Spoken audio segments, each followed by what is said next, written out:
Bien. Bueno. Creo que tengo aquí Maximiliano Ríos. Varios están entrando. Porque le dije 5 minutitos. Así que aguantamos un ratito que entren los demás.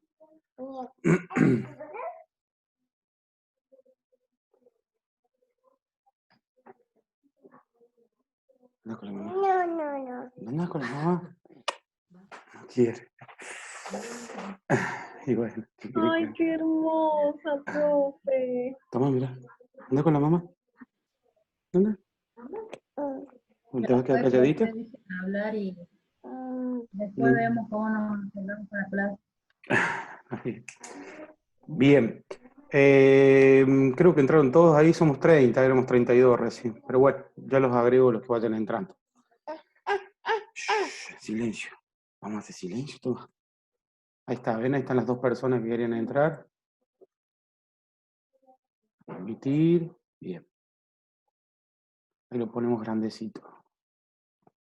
Esperen que entren estas dos chicas. Bien. Bien.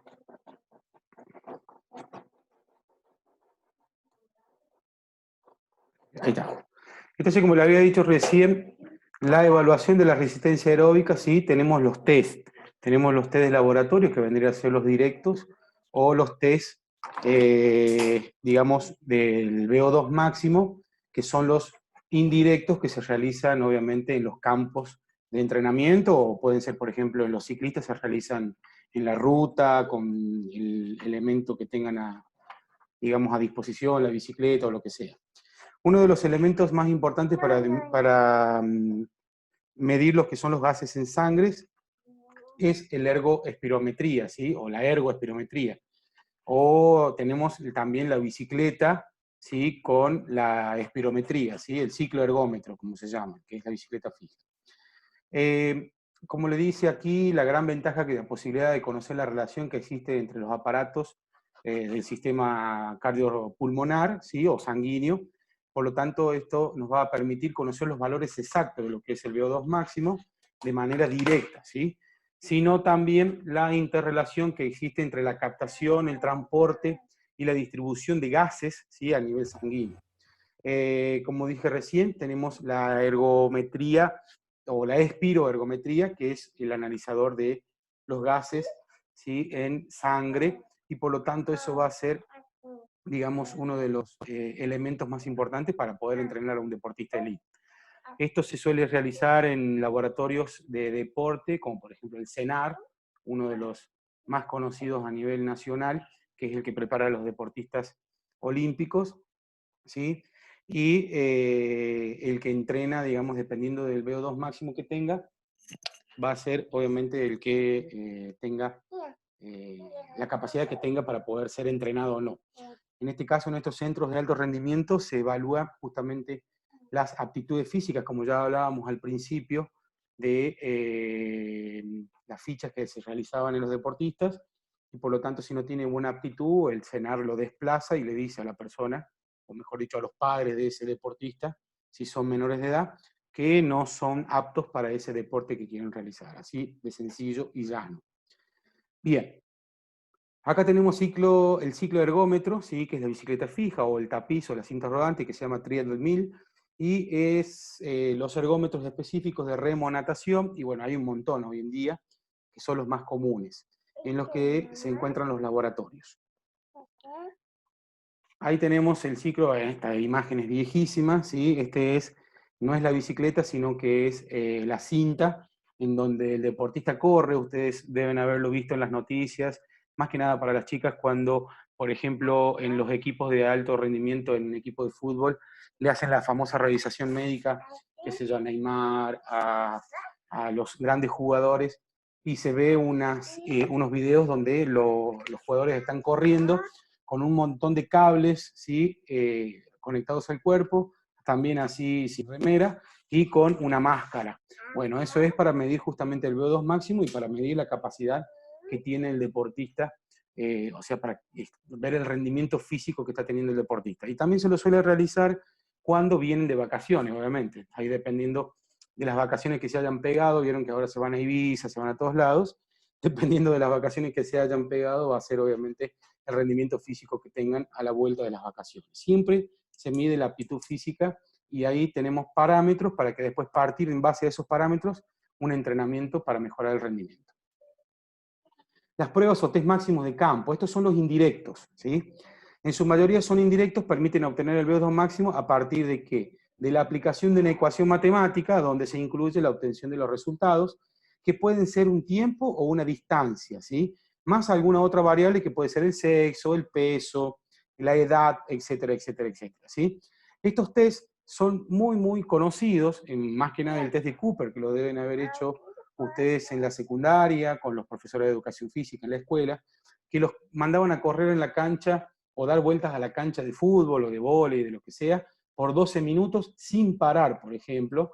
Ese es el famoso test de Cooper, que ya lo vamos a ver con exactitud y vamos a ver las fórmulas que existen para este. Los más conocidos, los más,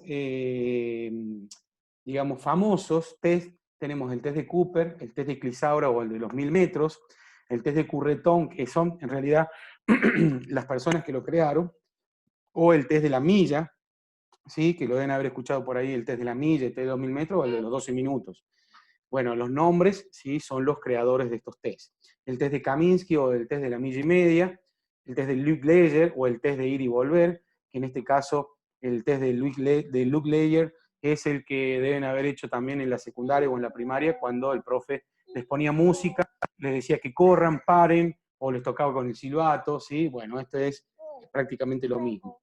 El test de Harvard o de Stips Test, que es uno también importante, pero que bueno, que no lo vamos a ver con exactitud.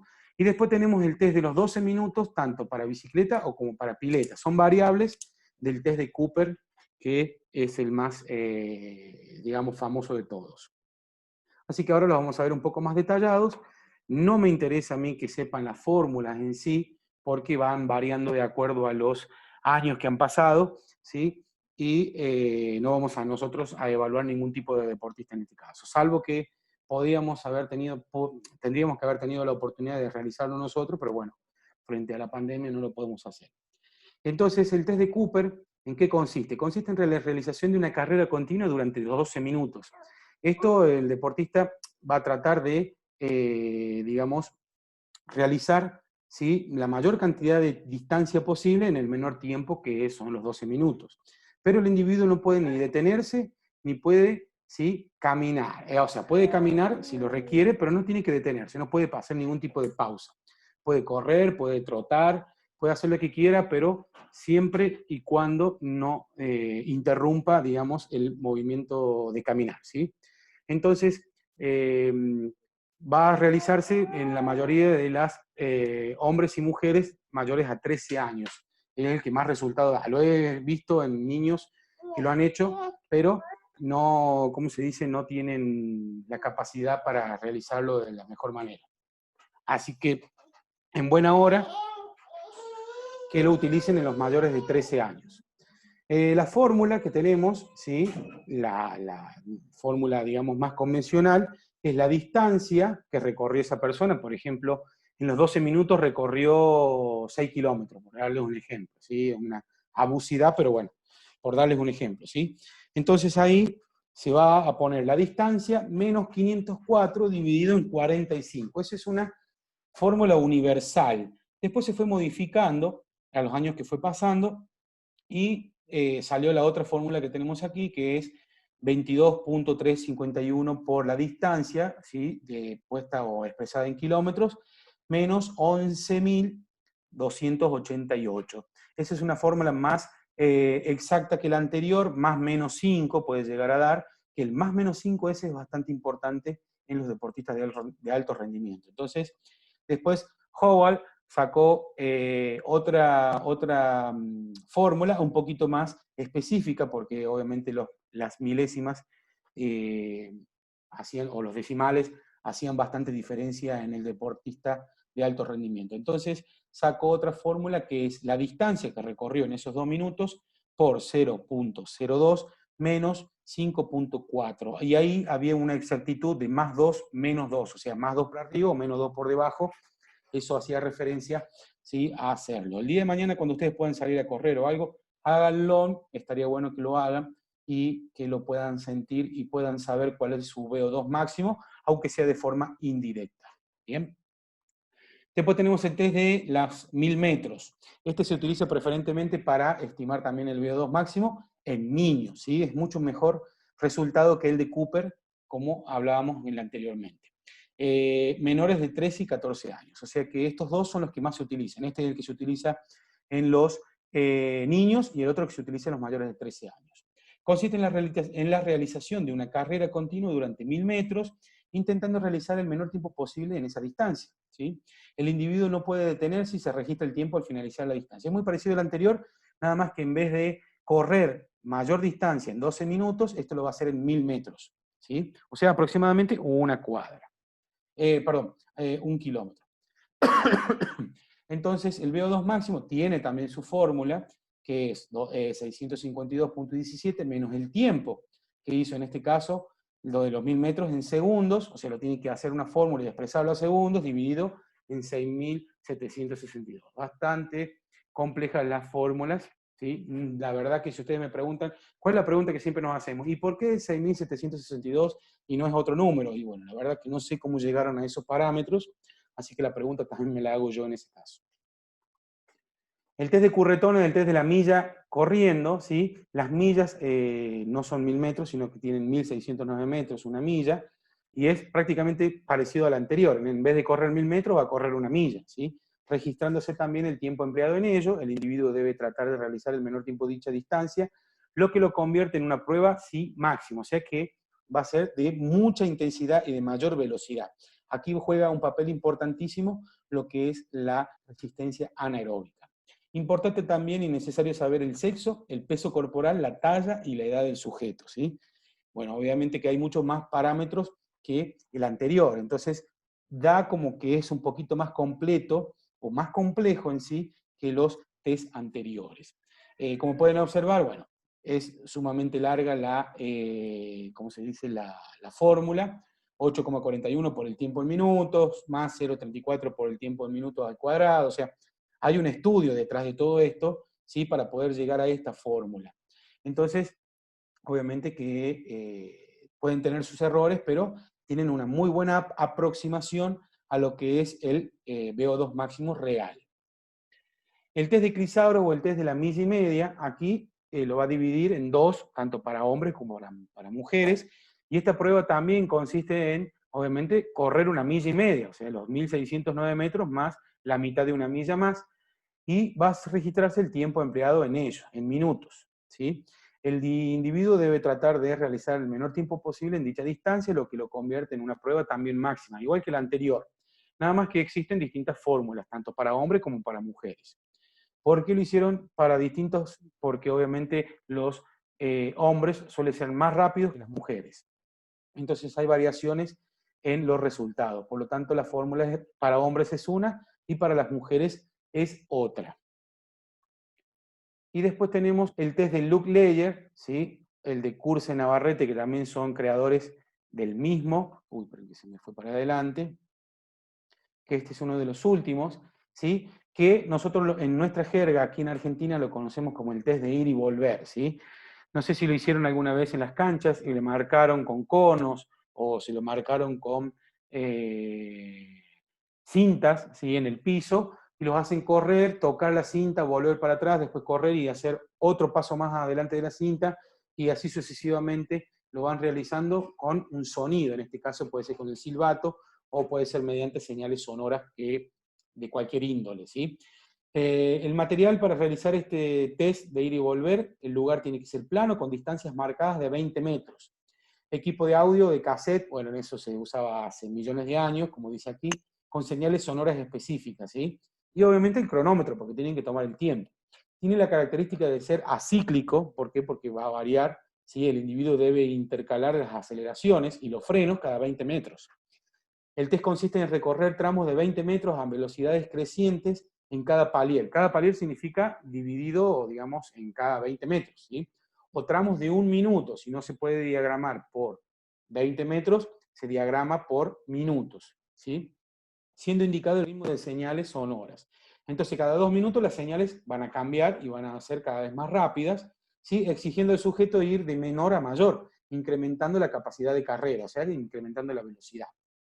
El VO2 máximo se va a estimar a partir de la velocidad de la carrera que alcanzó en el último palier, ¿sí? O en el último tramo que haya alcanzado o pueda soportar manteniendo la velocidad de carrera. Esto va a trabajar la resistencia anaeróbica, ¿se acuerdan? Este test es de gran utilidad para determinar la capacidad aeróbica de sujetos con un poco o medio nivel de condición física, o sea, no son para deportistas de élite.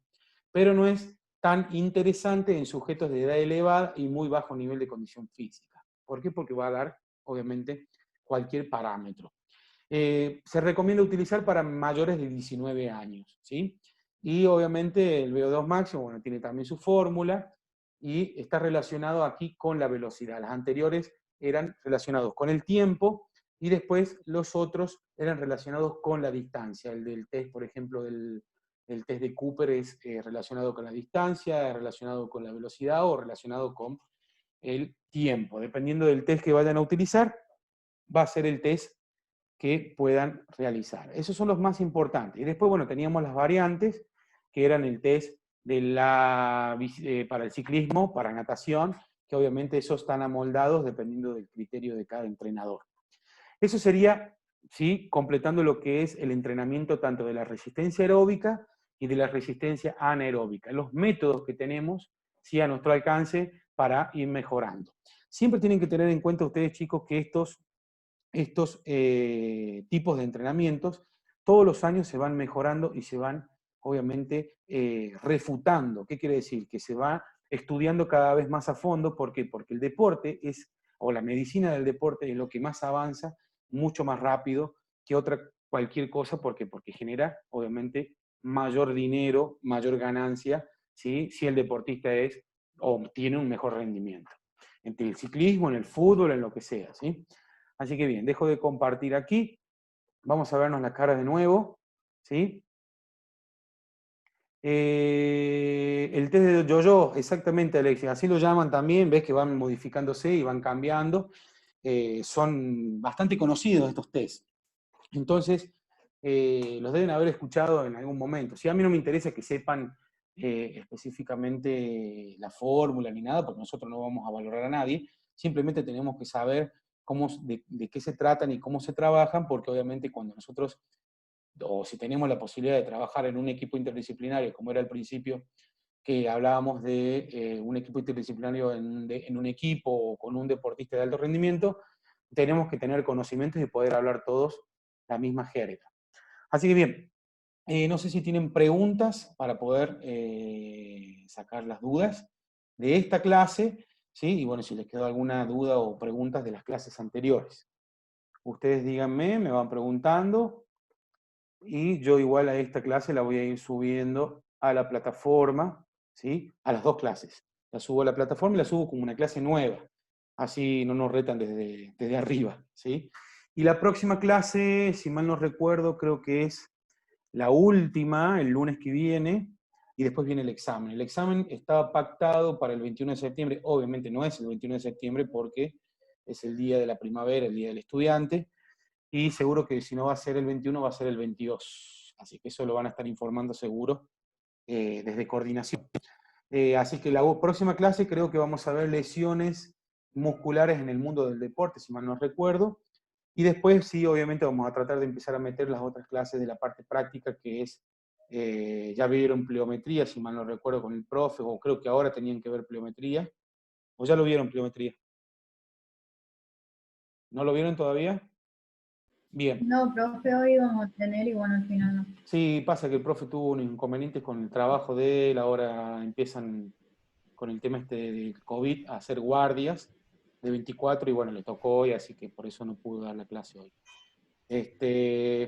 Bien, entonces, como les dije recién, la próxima clase posiblemente veamos, si no es velocidad, vamos a ver, yo creo que vamos a dar velocidad mejor para que ya lo podamos, digamos, a relacionar con esto que acabamos de ver hoy y dejar las lesiones ya para el próximo examen. Entonces, como les dije, el lunes que viene va a ser la próxima clase con relación a eso, y el 21 en teoría estaba el examen, pero no, va a ser el 22. Así que, ¿tienen alguna pregunta con relación a esta clase? ¿Se entiende, no se entiende? Profe, por mi Sí, parte sí entendí porque algunos de los test que bien, leyó los vimos en kinefilaxia e bien. incluso el profe nos dio para hacer un trabajo, teníamos que ir a un gimnasio, a un lugar donde la gente se ejercite y Buenísimo, realizar genial, estos test, bueno, bien. marcar, sacar el VO2, algo así. Buenísimo, buenísimo. ¿Cómo, contame, viste que yo te di un par de test, bueno, contame del test del yo-yo para que algunos que no lo sepa, y algún otro test que hayan Eh, visto diferente a los que nombré recién. el del yo-yo, ese no lo vimos. Vimos el de Cooper, el de Sí, Harvard, y no me acuerdo qué otro. Nosotros con mi grupo ajá. habíamos aplicado el de Harvard, porque fuimos a un lugar donde hacían CrossFit, y bueno, ahí tenían para la altura, para realizar con los escalones, sí, bueno, Ah, bien, buenísimo. Eso debe haber sido para medir el detante, capaz. creo que sí, la verdad Claro, ya eso es no. para pliometría. Ya cuando vean la parte teórica con profe Marco de pliometría, que está muy bueno, vamos a ver después la parte práctica, que es la que me toca darles a mí, de pliometría. Pliometría es un entrenamiento de potencia y fuerza, ¿sí? Eso lo utilizan muchísimo hoy en día en deporte, pero bueno, pero hay muchos errores de entrenamiento y hay muchas que se equivocan, digamos, no me sale la palabra, con respecto a lo que es la pliometría. Pero bueno, está bueno eso que lo hayan visto ya y lo hayan trabajado, me parece bárbaro. Eso lo sabíamos hacer en la DAR, cuando íbamos en su momento, que después, bueno, tuvimos que cambiar de sede porque cambiaron las autoridades de la DAR, pero estaba muy bueno hacerlo los test, corríamos, los chicos hacían también el test ahí en vivo, cada uno se medía su dedos máximo, estaba bueno. Ahí me dice Cintia, profe, vemos lo que son los nuevos métodos de entrenamiento con, no sé qué es, HIIT o Tabata. No, ya sé de lo que me estás hablando. No, acuérdate que nosotros no somos preparadores físicos. Yo lo que doy es una introducción y ustedes más o menos tienen que tener conocimiento de lo que vemos, justamente, viste, de lo que vimos de los sistemas energéticos también, hace referencia a, digamos, muy superficial lo que vemos, ¿sí? No nos metemos en el ámbito de entrenamiento, pero en sí, cuando vos trabajás en deporte y trabajás con compañeros o colegas, esta parte de entrenamiento específico lo ve directamente el preparador físico o el profe de educación física. Nosotros vamos a intervenir cuando tengamos que entrenar a una persona que haya salido de una lesión o que haya tenido alguna patología o algo. Pero por eso no vemos ese tipo de entrenamiento nosotros. No sé cuál es Cintia, no la veo por ningún lado, capaz que está en la otra. A ver, no, no te veo, Cintia. ¿No se anima a preguntar con el micrófono, Cintia? ¿O nos podés preguntar o explicar un poquito a qué te referís, cuál es el entrenamiento? No la veo. Ah, acá está, Cintia, acá arriba. Bien. ¿No tenés micrófono, Cintia, para que nos cuentes un poquito de qué se tratan esos entrenamientos, si lo viste en otro lado?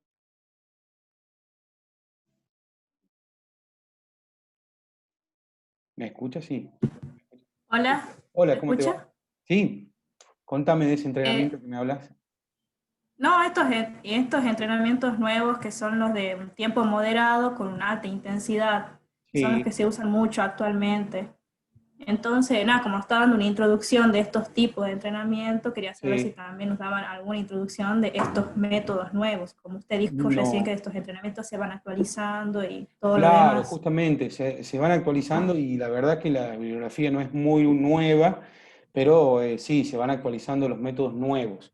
De todos modos, como te digo, hay muchísimos autores y todos dicienden, cuando vos vas a un congreso, si tienen la oportunidad ustedes de ir a un congreso de deporte, por ejemplo, ahora va a estar en septiembre el congreso de kinesiología, va a haber muchos kinesiólogos que están relacionados con el deporte, y si tienen la posibilidad de ver alguno que hable de entrenamiento, aunque en realidad no hablan mucho de entrenamiento, pero por ejemplo hay uno que es Seara, que trabaja mucho con personas de alto rendimiento, que hacen entrenamiento específico, saben bastante, y te puedo decir que cada 6 meses cambian los conceptos y cambian los métodos de entrenamiento. ¿Por qué cambian? Porque va cambiando las demandas, ¿sí? Acuérdate que los deportistas antes, me acuerdo que he visto videos o he visto en congresos de kinesiología, que los deportistas en su momento trabajaban mucho más lo que es la parte estratégica, no le daban tanta importancia a la parte física. Hoy en día es totalmente distinto.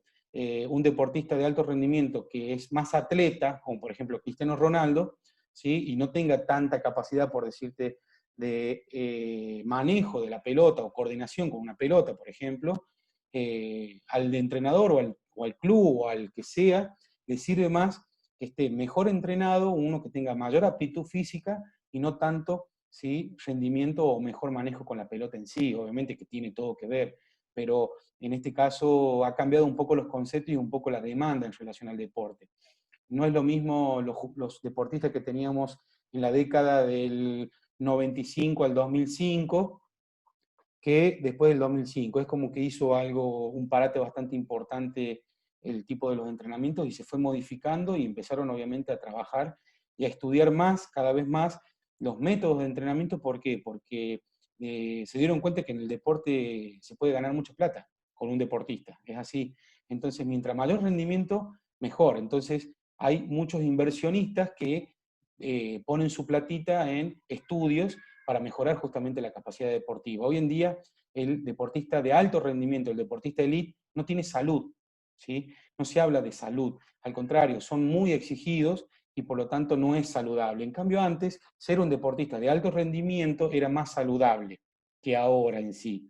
¿Por qué? Porque ahora se llega al máximo, al límite, se exigen demasiado y, para hablar de alguna forma grosera, se crean monstruos, ¿sí? Como por ejemplo, deportistas que tienen un rendimiento mayor a lo que podría llegar a ser una persona común. Por ejemplo, en el ciclismo. Si vos hoy en día te pones a ver el Tour de France, es algo irracional lo que hacen ese tipo de deportistas, de correr tanta cantidad de kilómetros por 14 días.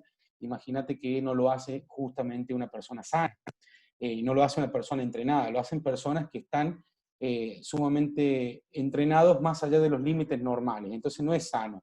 Si vos podés observar hoy en día que hay un montón de bibliografía que habla de lo que es obviamente la suplementación, de lo que es la alimentación en sí, etcétera, etcétera. Antes no se le daba importancia a la alimentación. Hoy en día se le da sumamente importancia a la alimentación porque la alimentación es uno de los parámetros más importantes para que tenga un buen rendimiento físico. Entonces, todos los días, bueno, no todos los días, pero cada 6 meses, te puedo decir que va cambiando. Hay una revista que es muy buena, que el día de mañana ustedes se pueden inscribir. Yo ya me dejé de leer porque me volvía loco, la verdad, sinceramente. Es la revista de la ACADE, que es la Asociación de Kinesiólogos, ¿sí?, deportivos, que es la que va, obviamente, ahora a organizar el congreso virtual de kinesiología. Esa revista, ustedes pueden hacerse socios y la pueden recibir con todos los estudios que se van realizando. Y hacen estudios en relación al vóley, hacen estudios en relación a patologías, y bueno, y todos los días se van refutando cosas. ¿Por qué? Porque se va mejorando, digamos, o se van haciendo estudios totalmente distintos a los anteriores. Es como si fueran cuando vayan a hacer ustedes la tesis. Entonces, todas las veces que ustedes vean la revista esta o puedan tener la capacidad, a mí me la mandaban todos los meses, yo la leía todos los meses y todos los meses se refutaban cosas. Por darte un ejemplo absurdo, que el ultrasonido se utilizaba en forma pulsátil para tal cosa. Al mes siguiente que no se usaba así porque se había hecho estudio en conejos que hacía tal cosa. Entonces te terminabas volviendo loco, ¿me entendés? Porque todos los meses salían cosas nuevas. Bueno, imagínate pasa con la parte deportiva, que todos los meses se van modificando los entrenamientos, ¿sí? ¿Y por qué se modifican los entrenamientos también? En base a que haya menos capacidad o menos cantidad de lesionados, ¿bien? Hay un profe, el famoso profe Ortega, no sé si lo escucharon alguna vez nombrar, por ahí los chicos lo deben haber escuchado, que es el preparador físico que tiene el Cholo Simeone. Es uno de los mejores preparadores físicos que hay en el mundo. ¿Por qué? Porque han hecho estudios y está catalogado en que el Atlético Madrid, que es uno de los equipos de España, para la Liga Española, para que las chicas por ahí no lo conocen, es uno de los equipos en donde menos lesiones se producen en los jugadores. Y hay estudios, y todos los años lo siguen a este tipo. ¿Por qué? Porque obviamente hay una forma de entrenamiento que es totalmente distinta a los demás. Entonces, es sumamente importante el conocimiento de la preparación física. Y todas las veces, ¿sí?, va mejorando ciertos parámetros. ¿Para qué? Para que los deportistas no se lesionen. Si ustedes recuerdan en un momento que en el 2015 o el 2014, los que son de Boca se van a acordar que hubo un preparador físico que echaron en Boca porque se lesionaron 9 jugadores seguidos. No sé si se recuerdan, en el 2014, por ahí fue una época de esa, si mal no recuerdo. Entonces, se lesionaron varios jugadores y obviamente algo estaba pasando. Entonces había un error de entrenamiento, ¿bien? Habían utilizado o cambiado los métodos de entrenamiento, entonces no daban resultado y por lo tanto sufrían varias lesiones los jugadores. O sea que es sumamente importante que vaya avanzando esto y como les digo, si vos te metés dentro del ámbito deportivo, te volvés loco. Hay millones de cosas nuevas todos los meses. Y eso es bueno, por una parte es bueno, pero por otra parte, si vos querés aplicarlo, no te tenés que casar con nadie, como se dice. ¿Ven? Hoy en día está en el boom lo que es el anclaje miofacial, todo lo que es la parte de fascias, que está buenísimo. Después va a pasar un poco de moda y ya va a aparecer otra cosa y así se va suplementando y sustituyendo. Entonces vos no tenés que, consejo que le doy yo, ¿no? No tenés que casarte con una sola técnica o no tenés que casarte con un solo entrenamiento. Sino tenés que de todos aprender y tratar de buscar algo armonioso para que obviamente sea beneficioso tanto para el deportista como para que te dé resultados de rendimiento físico, ¿no? Pero sí, en sí está muy, muy bueno, es lindo la parte de deporte. Si tienen la posibilidad algún día de trabajar con deportistas, se van a dar cuenta. No sé si tienen alguna otra pregunta, no sé si que me fui por ahí un poco del tema, pero no sé si tienen alguna pregunta relacionada a lo que vimos recién, o algo, no sé. Profe, pero es una duda más en cuanto Sí, a curiosidad que me da. diga, El tenemos dolor que 4 se da minutos. post ejercicio, Sí, ¿es por un mecanismo en específico o es la suma de varios? mira, hace muchos años se hablaba, ¿te acordás de la famosa acumulación de ácido láctico, lo que estábamos hablando recién? Que el ácido láctico se acumulaba y Sí. producía dolor y habíamos que hacerle un lavado de ácido láctico, etcétera, etcétera, etcétera. Bueno, hoy en día se comprobó que ese mecanismo no existe, ¿sí? Lo que sí existe es que cuando nosotros realizamos actividad física, el músculo tiene capacidad de romper fibras, ¿sí? Y se producen como si fueran una especie de lesiones en los músculos. Esas lesiones son las que duelen, ¿sí? Las fibras musculares que se rompen, por ejemplo, vos haces hipertrofia. Vos vas al gimnasio y levantás un montón de pesas. ¿Para qué? Para romper fibra, o sea, para crear mayor fibra. Esa fibra se va rompiendo y se va regenerando, digamos. Bueno, lo que se habla hoy en día, ¿sí?, es que el dolor post-esfuerzo se produce por los daños musculares post-esfuerzo en sí, y no por la acumulación de ácido láctico. ¿Se entiende? Ah, bien. De 10, gracias. Es un mecanismo, digamos, de defensa del organismo, ¿sí? O sea, el dolor muscular, por eso viste que ahora se utiliza la inmersión. Hay nuevos métodos de recuperación. Antes se hacía el más famoso lavado de ácido láctico, que era el masaje y toda la historia esa, que también sigue siendo beneficioso, porque obviamente favoreces al drenaje, al retorno sanguíneo, del flujo sanguíneo y lo que sea, pero hoy en día se utilizan métodos regenerativos que se llaman, que son los métodos de inmersión en agua fría, por ejemplo, ¿sí?, en crioterapia. Entonces se hace una inmersión en agua fría y eso tiene una capacidad de recuperación. ¿Por qué? Porque hace una vasoconstricción. Al hacer una vasoconstricción ayuda a eliminar más rápido todas las toxinas del músculo y al mismo tiempo el mecanismo este de lesión que se produce, entre comillas, en los músculos es menor, digamos, al que se puede llegar a producir. Pero cada vez que vos haces un esfuerzo más allá de tus límites, o sea, producís una supercompensación, siempre el mecanismo se produce por lo general el dolor por esa ruptura de fibras que se da, y no por la acumulación de ácido láctico, como se decía antes. Después también te acordás que sabían decir que el estiramiento o la elongación eliminaban el ácido láctico y todo eso. Bueno, no, ya se ha refutado bastante, se ha estudiado bastante, eso no existe. Se puede estirar para que el músculo vuelva a su estado normal y es elástico, pero no para eliminar ácido láctico, es mentira. El ácido láctico se elimina, si vos tomas mucha agua, se elimina por la orina. ¿Sí? De 10, profe, muchas gracias. Bien, ¿alguien más? ¿Pudieron, ahora que queda, un minuto queda, pudieron hacer la lista para presentarle al profe Marco o a la licenciada Web para tener medias becas para hacer el congreso? Están buenos esos congresos, aprovechenlo, están mucho más baratos. Esos congresos en mi época, cuando yo recién me recibía o era estudiante, era más difícil viajar. Imagínate, tenías que viajar a Buenos Aires, los hacían en Neuquén, después lo hacían en otras sedes donde vos no podés viajar, entonces no tenías acceso. Ahora ustedes tienen esta posibilidad de estar virtualmente, o sea que traten de aprovecharlo, chicos, en serio les digo. Son experiencias buenísimas, se ven técnicas que vos no conocés, y ustedes pueden optar y pueden elegir los talleres que ustedes quieran. Están muy buenos, traten de hacerlos. Obviamente no es lo mismo que hacerlo presencial. Yo tuve la posibilidad de, con una comisión directiva aquí en La Rioja, organizarlo aquí en el Castro Barros, acá en el patio de comidas de acá de La Rioja,